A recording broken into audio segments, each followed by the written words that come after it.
Hey guys, welcome back to another video. In today's video, I'm going to be going over some problems regarding limits and infinity. So let's begin. So this asks us to evaluate the limit as x approaches infinity of 7 plus 2 over x. So this will evaluate to 7 plus 2 over infinity, and any constant divided by infinity will equal 0. So now we will have 7 plus 0, and our final answer here will just be 7, because 2 is going to be divided by a very large number. So let's say this is the graph, and at 0 it looks like this, but this is like 7, and this is like 9, this is like 1 over here. So the point 1, 9 over here, and as you approach infinity, the 2 will get divided by a huge number. So let's plug in f of 1000. You have 7 plus 2 over 1000, which is just 7 plus 1 over 500. And 1 over 500 will evaluate to 7 plus 0.002 or 7.002. And as you can see, when the input gets larger and larger, the 2 will be divided even more until there's like an infinite amount of zeros before the 2. So that's why the answer is 7. So now we're going to evaluate this limit of 4x minus 5 over x as x approaches infinity. So what we can do here is rewrite the limit and factor out an x. So we have x over x 1, 4 multiplied by 5 over x, and these can cancel out, and now we have the limit as x approaches infinity of 4 over 5 minus x over 1. Since we're dividing by 1, we can just rewrite it to keep the numerator, because anything divided by 1 is just the original thing. So as from the first problem, a constant divided by infinity will be 0, so our limit will evaluate to be 4. You can also verify this by saying that 4x over x will, when x gets really big, the negative 5 won't really matter as much, so you'll just have 4x over x. And since they both have an x term, you can have the final answer as just 4, because the negative 5 becomes negligible as x approaches infinity. So you have like 4 times 1000 minus 5 over 1000. That negative 5 will not matter that much in terms of 4000. You have like 3.995 as your answer. But as there's more and more zeros, there will be more and more nines until there's an infinite amount of nines, which will approach 4. Okay, so this problem is asking us to evaluate the limit as x approaches infinity of 3x plus 2 over x squared plus 1. So the first thing I'm going to do here is rewrite the limit by factoring out an x squared. So an x squared from the denominator and an x squared from the numerator. So we have x squared multiplied by 3 over x. The reason why it's 3 over x is because if we multiply back in the x squared, we will get 3x, just like how it once was before, plus 2 over x squared over the x squared that we factor out, multiplied by 1, plus 1 over x squared, and we can cancel these out. And when we evaluate the limit, we have 3 over infinity, and a constant over infinity is 0, 2 over infinity squared, which is also 0, so we have 0 plus 0 over 1 plus 0, which is the same thing as 0 over 1, which is just 0, and that's our final answer. Another way of looking at this is that the degree in the denominator is bigger than the degree in the numerator. Since there's a bigger degree in the denominator, is going to overpower the numerator.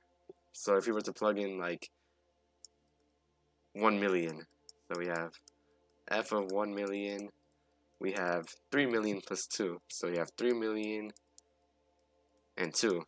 But over here we have a million squared, which is 1 trillion, so we have 1 million, 1 billion, and a trillion and one. So this is a trillion and one compared to 1 million. If we disregard the 2 and the 1 and get rid of some of these zeros, we'll still have like something like 3 over 1,000, which is getting close to 0. So as you plug in a bigger input, your output is going to approach 0.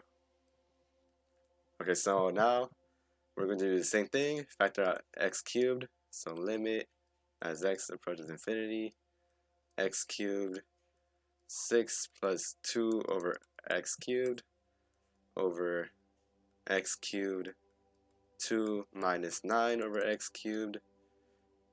Cancel these out. Anything divided by infinity is 0. So you have 6 over 2, which is just 3. And that's our final answer. As you can see right here, the degrees are the same, and we have constants over here. So when these approach infinity, these won't matter as much. And we can cancel these out, and we'll have 6 over 2, which is just 3. So now we're going to evaluate the limit as x approaches negative infinity of 7x squared plus 5 x to the power 4 minus 1. So we're going to take the limit as x approaches negative infinity of x to the power 4 multiplied by 7 over x squared, because we factor on an x to the power 4, but we only had an x squared in here, which means that we have to have another x squared term to pull x to the power 4 out. Because if we multiply x to the power 4 by 7 over x squared, we get 7x squared, which is the same thing as here. So that's why there's a denominator of x squared here. And then we're going to add 5 over x to the power 4. Then we're going to divide by x squared, 1 minus 1 over x to the power 4. I meant to say x to the power 4 over here. And these are going to cancel out. These are going to approach 0. So 0 plus 0 over 1 minus 0 will be 0 over 1, which is 0. And that is going to be our final answer. So since the degree on the top is less than the degree on the bottom, the final answer is going to be 0. And it doesn't matter what sign it is, because 0 is neither positive nor negative because it's nothing. And it can't be both. So now we have the limit as x approaches negative infinity of square root of x squared plus 4 over 3x plus 1. So we know that this term will be always positive. And what I'm going to do here is rewrite the radical, or not the radical, well, the terms inside of the radical. And I will write x squared 1 plus 4 over x squared over x multiplied by 3 plus 1 over x. And then I'm going to move the x squared term to the outside. So the square root of x squared would be just x. So limit as x approaches negative infinity of x multiplied by 1 plus 4 over x squared over x 3 plus 1 over x. So this x will be always positive because we're taking it from the inside of the radical, but this x will be negative when we approach negative infinity. So what I'm going to put is positive x over here and negative x over here. So when we approach negative infinity, our x will be negative. So I'm going to get rid of this. Now we have the limit as x approaches negative infinity of negative square root 1 plus 4 over x squared over 3 plus 1 over x. And now we're going to evaluate when it approaches negative infinity. So this would be negative 1, negative square root of 1, which is just negative 1 over 3. And that is going to be our final answer. So the reason why this is negative is because we're approaching negative infinity, and this term up here will always be positive, while this one can be negative. So that's why we got -1/3. Okay, so now we're going to evaluate this limit as it approaches infinity.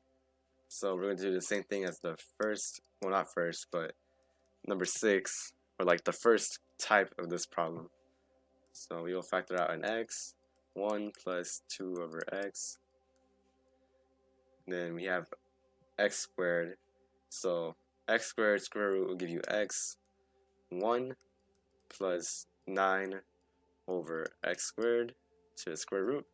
These will cancel out. There's no need to make it negative because we're approaching positive infinity, and this is always positive, and this will be positive because infinity plus 2 is positive.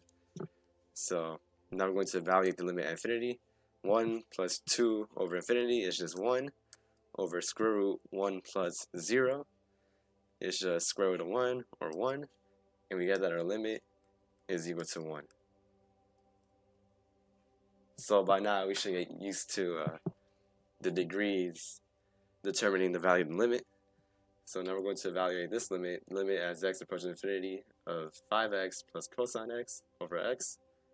So this cosine x term is basically useless because the cosine graph only ranges from negative 1 to positive 1, or negative 1 to positive 1.